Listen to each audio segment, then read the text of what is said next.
আচ্ছা, সেম টাইপের ম্যাথ হচ্ছে drop and down, add and drop, এরকম আরেকটা ম্যাথ আছে। আমরা যদি বইতে যাই তাহলে আমরা পাবো।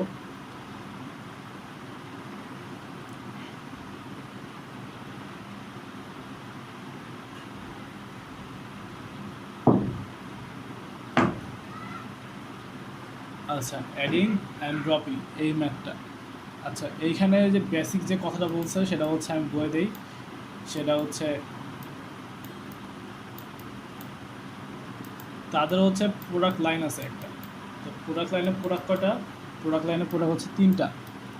একটা হচ্ছে ড্রাগস, একটা হচ্ছে কসমেটিক, আর একটা হচ্ছে হাউসওয়্যার। তো এইখানে তারা বলতেছে যে তাদের এই ড্রাগস অ্যান্ড কসমেটিক এটাও এই প্রোডাক্টগুলো থেকে তারা হচ্ছে নিয়মিত যে প্রফিট পাইতেছে। বাট সমস্যা হচ্ছে এই হাউসওয়্যার এখান থেকে তারা প্রত্যেক বছর হচ্ছে লস করতেছে। সব ক্যালকুলেশন করে তারা প্রতি বছর হচ্ছে লস করতেছে। এখন তাদের কী করা উচিত? এমনকি তাদের প্রোডাকশন লাইন বন্ধ করা উচিত, বাট নাকি প্রোডাকশন লাইন করা বন্ধ করা উচিত না? নর্মাল সেন্সে বলে কি তাদের প্রোডাকশন লাইনটা কী করা উচিত? বন্ধ করা উচিত, কারণ তাদের হচ্ছে কি লস হইতেছে। বাট আমরা হচ্ছে আরও অনেক কিছু ক্যালকুলেশন করব। ক্যালকুলেশন করে দেখব যে ওই যে বললাম যেগুলো অ্যাভয়েড করা যায়, যেগুলো অ্যাভয়েড করা যায় না, এটা ফার্স্টে আইডেন্টিফাই করব। এরপর যে ওই কন্ট্রিবিউশন মার্জিন থেকে যেগুলো অ্যাভয়েড করা যায় সেটা হচ্ছে আমরা বাদ দিয়ে দেবো।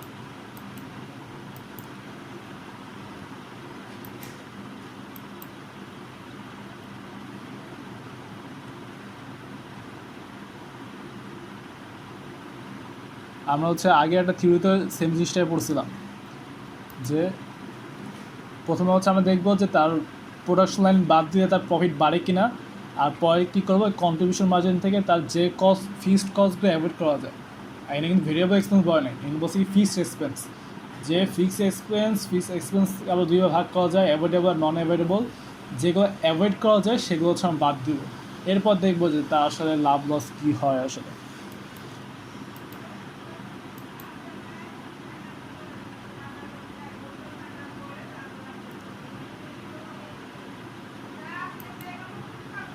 আচ্ছা, তাহলে কী বলছিলাম, তার প্রোডাক্ট লাইন আছে তিনটা। আমরা দেখবো হাউসওয়্যার থেকে তার প্রোডাকশন লাইন বাদ দিলে তার প্রোডাকশন লাইফ মানে তার ভালো হয় না খারাপ হয়। তো এখানে কোশ্চেনে আরেক কিছু দেওয়া থাকবে, যেমন এখানে 7টা হচ্ছে পয়েন্ট দেওয়া আছে। এই 7টা পয়েন্ট থেকে বোঝা যায় যে তার যে ফিক্সড এক্সপেন্সগুলো আছে এগুলোর মধ্যে কী কী অ্যাভয়েড করা যায়, কী কী অ্যাভয়েড করা যায় না। যেমন স্যালারিজ, এই ভেরিয়েবল এক্সপেন্স এখানে আমি কিছু অ্যাভয়েডেবল নন অ্যাভয়েডেবল কিছু নাই। এই অ্যাভয়েডেবল বা নন অ্যাভয়েডেবল কই আছে? ফিক্সড এক্সপেন্সের মধ্যে আছে। এবার কই আছে? ফিক্সড এক্সপেন্সের মধ্যে। আচ্ছা, স্যালারি সম্পর্কে কী বলছে? যে all the employees working in houseware would be discharged if the production line is dropped. যে আমি যদি প্রোডাকশন লাইনটা বাদ দিয়ে দেই তাহলে এই যে আমার যে এই হাউসওয়ারের যে প্রোডাকশন লাইনটা ছিল এইখানে যে আমার যে কর্মচারীগুলো ছিল তাদের সবাইকে আমি কী করে দেবো? ডিসচার্জ করে দেবো। তার মানে এটা হচ্ছে আমার অ্যাভয়েডেবল। যে আমি যেহেতু আমার সব কর্মীদের বাদ দিয়ে দিতেছি, তার মানে ড্রপ করলে আমার এই খরচটা হইতেছে না, তাই এটা হচ্ছে কি আমার অ্যাভয়েডেবল। আচ্ছা, একটা পাইলাম অ্যাভয়েডেবল। যেগুলো অ্যাভয়েডেবল সেগুলো পাশে দাগ দিতেছে। এরপর অ্যাডভার্টাইজমেন্ট বলছে। অ্যাডভার্টাইজমেন্ট হচ্ছে এই যে এখানে বলে দিচ্ছে যে avoidable if the line is drop. যদি আমি এটা বাদ দিয়ে দিই তা আমার এই অ্যাডভার্টাইজমেন্ট এটা কী হবে? অ্যাভয়েড করা যাবে, কারণ আমার প্রোডাক্ট নেই, আমি অ্যাডভার্টাইজমেন্ট কী করবো? 3 নাম্বারটা কী বলছে? যে allocation base on space occupied not avoidable. এই কোশ্চেনের মধ্যে বলাই আছে যে এটা হচ্ছে ফিক্সড এক্সপেন্স। আমি যদি এটা প্রোডাকশন লাইন বাদও দিয়ে দিই তাও হচ্ছে কি আমার এই ভাড়াটা দিতে হবে, বা ইউটিলিটি যে এক্সপেন্স এটা আমার দিতে হবে। তো এটা হচ্ছে কি আমি অ্যাভয়েড করতে পারতেছি না। তো এই ইউটিলিটি এটা আমি অ্যাভয়েড করতে পারতেছি না, মানে নন অ্যাভয়েডেবল। তারপর চান ডেপ্রিসিয়েশনে কি নো রিসেল ভ্যালু। যখন দেখবো কোনো জায়গায় নো রিসেল ভ্যালু দেওয়া আছে বা ডেপ্রিসিয়েশন আছে, সাধারণত ডেপ্রিসিয়েশন বা নো রিসেল ভ্যালু এটা হচ্ছে আমি অ্যাভয়েড করতে পারি না। রেন্ট এক্সপেন্স দেওয়া আছে। Rent expense long term agreement, ওই আগেটা হচ্ছে ইউটিলিটি এক্সপেন্স ছিল, আর এটা হচ্ছে রেন্ট এক্সপেন্স হচ্ছে সেম, যে আমার হচ্ছে ভাড়া দিতেই হবে, ঠিক আছে। আর ইউটিলিটি এক্সপেন্স হচ্ছে আমার যে কোনো আর যে সুযোগ সুবিধা থাকে, যে একটা বিভিন্ন ধরনের সুযোগ সুবিধা থাকে, ওইটা আমার যেমন দিতে হইতো। এই এক্সপেন্স এটা হচ্ছে আমার দিতে হবে। তার মানে এটা হচ্ছে আমি অ্যাভয়েড করতে পারতেছি না। আমি প্রোডাকশন লাইন কন্টিনিউ করি আর না করি আমার ঠিকই ভাড়া দিতে হবে। এরপর ইন্স্যুরেন্সের কথা বলছে যে এনে কী বলছে, insurance premium will decrease proportionately. মানে আমি যে প্রোডাক্ট লাইনটা যদি বাদ দেই, আমি পুরোটা পড়তেছি না, কারণ পুরোটা পড়ার টাইম আসলে নাই। তো এখানে বলছে কি আমার 3টা প্রোডাক্টের জন্যই হচ্ছে আমার ইন্স্যুরেন্স আছে, বাট আমি যদি হচ্ছে এই হাউস ওয়্যারটাও যদি প্রোডাকশন লাইন বাদ দিয়ে দিই, তাহলে আমার ইন্স্যুরেন্সের প্রিমিয়ামটা আছে এটা কমে যাবে। এই ইন্স্যুরেন্সের এই হাউস ওয়্যারে আমার ইন্স্যুরেন্সটা দিতে হবে না, তার মানে এটা আমার কমে যাবে। যেহেতু কমে যাবে তার মানে আমি এটা কী করতে পারবো, অ্যাভয়েড করতে পারবো।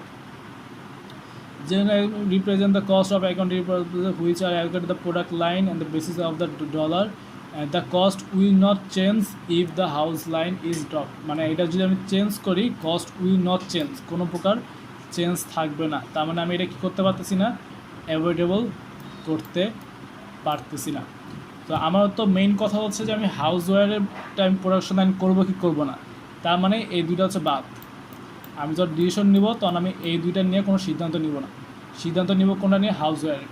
তো হাউস ওয়্যার কন্টিনিউ করলে আমার কি কি লাভ লস হয়, এই কন্টিনিউ করলে আচ্ছা এখানে হচ্ছে আমার দেওয়া আছে যে total cost assign to house ware, যে হাউস ওয়্যার যদি আমি কন্টিনিউ করি আমার টোটাল ফিক্স এক্সপেন্স কত, ফিক্স এক্সপেন্স কত, এই যে 28,000, এই টোটাল ফিক্স পাইতেছি না 28,000, এই যে হচ্ছে আমার ফিক্স এক্সপেন্স দেওয়া আছে কত, 28,000 আমার টোটাল ফিক্স এক্সপেন্স দেওয়া আছে। এর মধ্যে কিছু আবার হচ্ছে কি নট অ্যাভয়েডেবল। নট অ্যাভয়েডেবল কি, এই যে যেগুলো পাশে ক্লজ দেওয়া আছে, ইউটিলিটি, ডেপ্রিসিয়েশন, রেন্ট আর জেনারেল অ্যাডমিনিস্ট্রেশন। এই যে আমার হচ্ছে ইউটিলিটি, ডেপ্রিসিয়েশন, রেন্ট আর জেনারেল অ্যাডমিনিস্ট্রেশন, এগুলো পাশে হচ্ছে আমি ক্লজ দিয়ে রাখছি। আর অ্যাভয়েডেবল করতে পারবো কোনগুলো, স্যালারিজ, অ্যাডভার্টাইজিং আর ইন্স্যুরেন্স। এই স্যালারিজ এটা আমি অ্যাভয়েড করতে পারতেছি, অ্যাডভার্টাইজমেন্ট এটা অ্যাভয়েড করতে পারতেছি, আর ইন্স্যুরেন্স এটা হচ্ছে আমি অ্যাভয়েড করতে পারতেছি। তার মানে এখান থেকে কী বোঝা যায়, এখান থেকে বোঝা হচ্ছে আমি প্রোডাক্ট লাইন কন্টিনিউ করি আর না করি আমার হচ্ছে আমি 13,000 টাকা এটা আমি অ্যাভয়েড করতে পারবো না, এটা হচ্ছে নন অ্যাভয়েডেবল, এটা আমার পেমেন্ট করতেই হবে, ঠিক আছে। আর অ্যাভয়েড করতে পারবো কত, 15,000 টাকা। আচ্ছা এইখানে আবার দেখা দিছে যে আমার কীভাবে হচ্ছে এটা করছে আর কি, যে contribution margin lost, contribution margin ছিল হচ্ছে লস্ট ছিল কত, 20,000, এই যে কন্ট্রিবিউশন মার্জিন 20,000। তো আমি যদি হচ্ছে প্রোডাক্ট লাইন যদি প্রোডাকশন না করি তাহলে আমার প্রোডাকশন মিস, কন্ট্রিবিউশন মার্জিন করতেছি 20,000, প্রোডাকশন মার্জিন মিস করতেছি। আর ওই যে ওই আমি যেটা চার্ট দেখাইছিলাম ওই রুলসের মধ্যে কী বলছিল যে আমার যেগুলো আমি অ্যাভয়েড করতে পারবো সেগুলো বাদ দিব। অ্যাভয়েড করতে পারবো কত, এই যে ক্যান বি অ্যাভয়েডেড, অ্যাভয়েড করতে পারবো কত, 15,000, তার ডিফারেন্স থাকে কত, 5,000। যদি এটা নেগেটিভ থাকে, এই 5,000 যদি নেগেটিভ থাকে তার মানে হচ্ছে লস, তার মানে হচ্ছে আমি এটা প্রোডাকশন লাইন যদি আমি কন্টিনিউ করি না করি তাহলে আমার উল্টা 5,000 টাকা ক্ষতি হবে। যে আমি প্রোডাকশন লাইন কন্টিনিউ না করি তার উল্টা 5,000 টাকা ক্ষতি হবে। এটা হচ্ছে এই নেগেটিভ মানটা হচ্ছে এটা বোঝায়। এটা হচ্ছে আবার একটা ডিফারেন্সিয়াল নট অপারেটিং ইনকাম দ্বারা বোঝানো হয়েছে যে আমি যদি কিপ রাখি তাহলে হচ্ছে আমার এই 8,000 টাকা হচ্ছে লাভ। কী হবে, এই যে আমি সেল করতে পারছি, ভেরিয়েবল আছে, আমার কন্ট্রিবিউশন মার্জিন পাবো 20, তারপর কিছু ভেরিয়েবল এক্সপেন্স আছে, ফিক্সড এক্সপেন্স আছে কত, 28,000 টাকা কিন্তু আমি বাদ দিতে পারবো, এগুলো হচ্ছে দেওয়া আছে। আর ড্রপ করলে আমি কোনো সেলস পাইতেছি না, তার মানে আমার ওই ডিফারেন্সিয়েট রেভিনিউ হইতেছে 50,000, ভেরিয়েবল এক্সপেন্স পাইতেছি না বাদ দিতেছে, কন্ট্রিবিউশন মার্জিন 20,000 টাকা আমি মিস করতেছি। তারপর এই যেগুলো হচ্ছে অ্যাভয়েডেবল কি, সেলস, অ্যাডভার্টাইজমেন্ট আর ইন্স্যুরেন্স, এগুলো কত, 0 দেওয়া আছে। কেন 0 দেওয়া আছে, কারণ এগুলো হচ্ছে অ্যাভয়েডেবল। এই যে এই তিনটা, এই সেলস, অ্যাডভার্টাইজমেন্ট আর ইন্স্যুরেন্স, সেলস, অ্যাডভার্টাইজমেন্ট আর ইন্স্যুরেন্স। আর প্রোডাকশন করি আর না করি আমার হচ্ছে ইউটিলিটি বহন করতেই হবে। তো প্রোডাকশন না করলেও প্রোডাকশন না করলেও আমার খরচ হইতেছে কত, এই ইউটিলিটি দেওয়া লাগবে, আমার ডেপ্রিসিয়েশন দেওয়া লাগবে, আমার হচ্ছে রেন্ট ভাড়া দিতে হবে, আর জেনারেল অ্যাডমিনিস্ট্রেশন দেওয়া লাগবে। এগুলো পাইছি কই, আমি হচ্ছে এই 7টা পয়েন্ট এইগুলো পড়া হচ্ছে আমি পাইছি। আচ্ছা, তো আগে আমার নেট অপারেটিং লস ছিল কত, 8,000। আর এখন আমি ড্রপ করার পরেও আমার লস হচ্ছে কত, 13,000 টাকা। কারণ আমি এইগুলো অ্যাভয়েড করতে পারতেছি না, ঠিক আছে, এইগুলো আমি অ্যাভয়েড করতে পারতেছি না, আমার ফিক্সড হবেই। তো আমি প্রোডাকশন করি আর না করি আমার এই 13,000 টাকা লস হবে। তো আগে যখন প্রোডাকশন করতাম 8,000 টাকা খরচ, আর প্রোডাকশন বাদ দিলে 13,000 টাকা খরচ, বলতে ক্ষতি। প্রোডাকশন না করলে 8,000 টাকা ক্ষতি, আর প্রোডাকশন না করলে 13,000 টাকা ক্ষতি, তাই ডিফারেন্ট কত, 5,000 টাকা। তার মানে প্রোডাকশন না করলে 5,000 টাকারও কী হবে, বেশি ক্ষতি হবে। এই জন্য আমি কী করব, আমি হচ্ছে এই হাউস ওয়্যার এটা হচ্ছে আমি কন্টিনিউ করতে থাকবো। কারণ দুইটা ক্ষেত্রেই আমার ক্ষতি হয়, বাট কন্টিনিউ করলে আমার ক্ষতি কী হয়, কম ক্ষতি হয়। আচ্ছা, এরপর হচ্ছে মেক অর বাই ডিসিশন, এটাই হচ্ছে লাস্ট টপিক, কারণ আর হয়তো শেষ topic. Make or buy decision বলতে কি বোঝানো হয়েছে, যে আমি যদি প্রোডাক্ট কন্টিনিউ করি, আচ্ছা মেক অর বাই ডিসিশন কি, যে আমার হয়তো কিছু ম্যাটেরিয়াল দরকার আছে, ঠিক আছে, বা প্রোডাকশন করার জন্য কিছু ম্যাটেরিয়াল দরকার আছে। এখন এই প্রোডাক্টগুলো আমি কি পারচেস করব নাকি হচ্ছে আমি নিজে বানাবো, এটা হচ্ছে আইডেন্টিফাই করা। ফর এক্সাম্পল, যে আমি গাড়ি বানানোর জন্য আমার টায়ার লাগে, তো টায়ার কি আমি পারচেস করব না আমি টায়ার নিজে বানাবো, কোনটা করলে হচ্ছে আমার খরচ কম হবে, আমার কস্ট ইফিসিয়েন্ট হবে, এগুলা আমি থিওরি হচ্ছে স্কিপ করতেছি, জাস্ট হচ্ছে আমি ম্যাথে শুরু করতেছি। তো মোট কথা হচ্ছে কি, যে আমি যদি মেক করি তাহলে আমার খরচ বেশি কম হবে, নাকি হচ্ছে আমি এই পারচেস করলে হচ্ছে আমার খরচ কম হবে। তো এই ডিসিশনগুলো হচ্ছে আমি মেক অর বাই ডিসিশনের মধ্যে হচ্ছে আমি নেই। তো এখানে দেওয়া আছে যে সে হয়তো 8,000 ইউনিট প্রডিউস করতে চায় কোনো কিছু একটা, তো সেখানে তার খরচ হয় কত, খরচ হয় হচ্ছে 1,68,000 টাকা। অন দ্য আদার হ্যান্ড এখানে বলছে যে সে সাপ্লাইয়ের কাছ থেকে নিতে হবে, সেটা কত টাকা দিয়ে, 1,52,000 টাকা। মানে সে যদি সাপ্লাইয়ের কাছে যায় সে এই জিনিসটা পাবে কত, 1,52,000 দিয়ে। আর পারচেস করলে সে পাবে কত, মানে সে যে মেক করতে চায় তার খরচ হবে কত, 1,68,000। মেক করলে 1,68,000 আর পারচেস করলে 1,62,000। তাহলে দেখে কি মনে হয়, দেখে মনে হয় কি তার কী করা উচিত, তার পারচেস করা উচিত, কারণ পারচেস করলে খরচ কম হয়। বাট ম্যাথটা আসলে এরকম না। কীরকম, এই যে আমি যে এই 1,68,000 যেমন খরচ হয়, এইখানেও আমি কিছু জিনিস দেখব, যে আমার হচ্ছে ওই রিলেভেন্ট কস্ট কী আর নট রিলেভেন্ট কস্ট কী। যেমন এখানে ডেপ্রিসিয়েশন আর অ্যালোকেট জেনারেল ওভারহেড, এটা হচ্ছে কি নট রিলেভেন্ট, এই দুইটা হচ্ছে কি নট রিলেভেন্ট। তো যেহেতু নট রিলেভেন্ট, তার মানে আমি এটা প্রোডাকশন করি আর না করি আমার এই দুইটা খরচ হবেই মাস্ট, ঠিক আছে। এরপর আমার সিদ্ধান্ত নিতে হবে, কীভাবে সিদ্ধান্ত নিব, এটা হচ্ছে আমি ম্যাথটা করলে একটু ক্লিয়ার হবে। যেমন এখানে আমার প্রোডাকশনে খরচ দেখাইছে 1,68,000, বাট এখানে কি করছে, যে আমার দেখাইছে যে ডিরেক্ট ম্যাটেরিয়াল 48, 32, 824, এই যে 48, 32, 824 সব হচ্ছে হুবাহু উঠাই দিছে, কিন্তু ডেপ্রিসিয়েশন আর হচ্ছে জেনারেল ওভারহেড, এটা হচ্ছে কি, এই দুইটা হচ্ছে আমার নট রিলেভেন্ট। এটা প্রশ্নের আগে পরে কোথাও বলা আছে যে এটা হচ্ছে নট রিলেভেন্ট। এই 16,000 আর 40,000 এটা হচ্ছে আমার কি নট রিলেভেন্ট।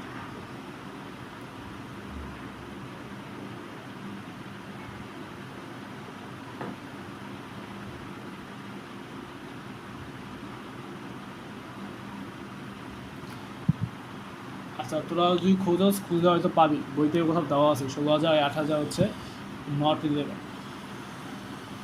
তো যেহেতু এটা নট রিলেভেন্ট, তো এটা হচ্ছে বাদ দিছে, এটার টাকা দেখায় নাই, কারণ এই দুইটা আমি প্রোডাকশন লাইন করি আর না করি এই দুইটা আমার খরচ হবে। তো আমি রিলেভেন্টগুলো নিয়ে হচ্ছে আমি ডিসিশন নিব। তা মেক করতে খরচ কত? মেক করতে খরচ হচ্ছে আমার 1,12,000 টাকা। আর আমি যদি পারচেস করি তো আমার খরচ হবে কত? 1,52,000। তা আমার কী করা উচিত? অবশ্যই মেক করা উচিত, কারণ মেক করলে 40,000 টাকা খরচ কম হবে। এদের মধ্যে পার্থক্য 40, আর পারচেস করলে 1,12,000 হবে। তো একটু আগে দেখালাম যে তোমার মেক করলে লস বেশি হয়, বেশি টাকা কিনতে হয়, বাট এখানে দেখা যাচ্ছে কম। বাট ওই যে ডিফারেন্টটা বললাম, এই যে এটা যে আমি আমার ডেপ্রিসিয়েশন আর অ্যালোকেট জেনারেল ওভারহেড এটা হচ্ছে নট রিলেভেন্ট, এটা আমার খরচ হবেই, প্রোডাকশন করি আর না করে খরচ হবে, সুতরাং এটা আমার নট রিলেভেন্ট দিয়ে দিছে। তা মেক করলে খরচ কত? 1,12,000, আর বাই করলে 1,52,000। তার মানে এখন পর্যন্ত আমি সিদ্ধান্ত নিতে পারি কি আমার মেক করলেই আমার কি হবে? মেক করলে আমার খরচ কম হবে। বাট এখানে আরেকটা জিনিস বলা আছে, অপরচুনিটি কস্ট সম্পর্কে বলা আছে যে যদি সে বাই করে, পারচেস করে, তার মানে কি তার যে স্পেসটা আছে বা যেখানে সে প্রোডাকশনটা করতো ওই রুমটা দরকার নাই, ওই রুমে সে কী করতে পারবে? এমন কিছু একটা প্রোডাকশন করতে পারবে যাতে তারও 60,000 টাকা লাভ হয়। এই যেখানে বলা আছে 60,000 টাকা, যে তার কী হবে? 60,000 টাকা আরও এক্সট্রা লাভ হবে। তোরা পড়লে ভিতরটুকু পড়লে বুঝতে পারবে যে সে যদি প্রোডাকশন লাইন না মানে মেক না করে, যে সে যদি পারচেস করে, তার ওই ফাঁকা জায়গাটায় সে কী করতে হবে? এমন কিছু একটা প্রোডাকশন করতে পারবে যাতে তার আরও 60,000 টাকা আরও লাভ হয়। তো এটা হচ্ছে এখানে দিয়ে দিছে যে পোটেনশিয়াল নিউ প্রোডাক্ট লাইন, যে পোটেনশিয়াল হইতে পারে একটা প্রোডাক্ট লাইন যার ক্ষেত্রে সে 60,000 টাকা আরও কী পাবে? লাভ পাবে। তার টোটাল মেকের খরচ হচ্ছে 1,72,000, আর এখানে পাইতেছে কত? 1,62,000। তার ডিফারেন্ট কত? 20,000। আরটা ম্যাথ দেওয়া আছে বইতে, স্লাইডে দেওয়া আছে, থিওরি দেওয়া আছে, তোরা থিওরি নিজেরা পড়ে নিস। এখানে বলছে একটা প্রোডাকশন লাইন দেওয়া আছে, যেটা ক্ষেত্রে হাবি জাবি সব কিছু করলে তার খরচ হয় $30 খরচ হয়। তো এখানে বলছে যে ইকুইপমেন্ট নো রিসেল ভ্যালু, কোনো রিসেল ভ্যালু নাই, তার মানে এই ডেপ্রিসিয়েশনটা হচ্ছে কি নট রিলেভেন্ট, ডেপ্রিসিয়েশনটা হচ্ছে নট রিলেভেন্ট। আর কি কি দেওয়া আছে এখানে বলা আছে যে allocated the basis of the direct labour hour unaffected, মানে কি আমার জেনারেল যে ফ্যাক্টরি ওভারহেড এটা হচ্ছে আমার ওই প্রোডাকশন লাইন মানে প্রোডাক্ট মেক করা বাই করার সাথে কোনো রিলেটেড নাই, মানে আনএফেক্টেড থেকে যাবে। তার মানে এটাও কি নট রিলেভেন্ট। তা যেহেতু নট রিলেভেন্ট, এগুলো প্রাইস হচ্ছে আমরা দিব না। এই যে এখানে দিছে, এখানে হচ্ছে ডেপ্রিসিয়েশন আর অ্যালোকেট মানে ওভারহেড, এটা যেহেতু নট রিলেভেন্ট, তাই মানে এগুলো খরচ হচ্ছে দেওয়া নাই। আর কি বলছে যে তাদের টোটাল 200টা প্রোডাক্ট পারচেস বানাইতে হবে, 200টা পার্টস বানাইতে হবে। সে যে 200টা পার্টস বানায় তার খরচ হবে কত? পার ডলার প্রতি 30 টাকা। আর পারচেস করলে পার প্রোডাক্ট প্রতি তার খরচ হবে 25 টাকা। আবার বলি, তার হচ্ছে 20,000 প্রোডাক্ট দরকার। এই 20,000 প্রোডাক্টের মধ্যে সে যদি মেক করে তার খরচ হবে কত? 30 টাকা পার প্রোডাক্টের জন্য। আর পারচেস করলে, মেক করলে 30 টাকা, পারচেস করলে 25 টাকা খরচ হবে। তো এটা আপাতত দেখা মনে হতেছে যে তার তো পারচেস করলে ভালো, কারণ পারচেস করলে 25 টাকা লাগবে, তো 5,000 টাকা খরচ কম হবে। বাট আলটিমেটলি তাই হয় না।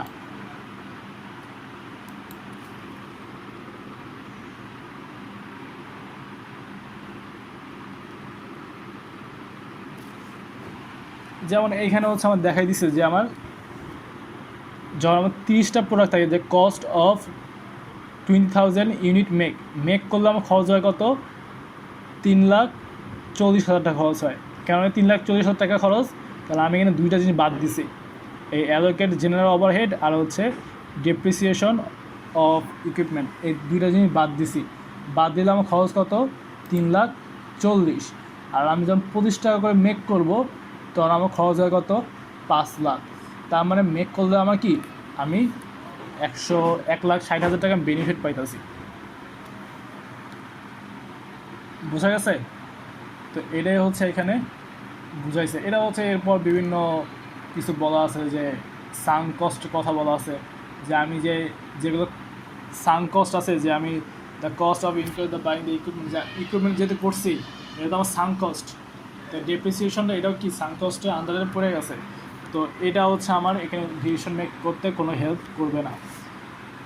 এরপর আর যেগুলো দেওয়া আছে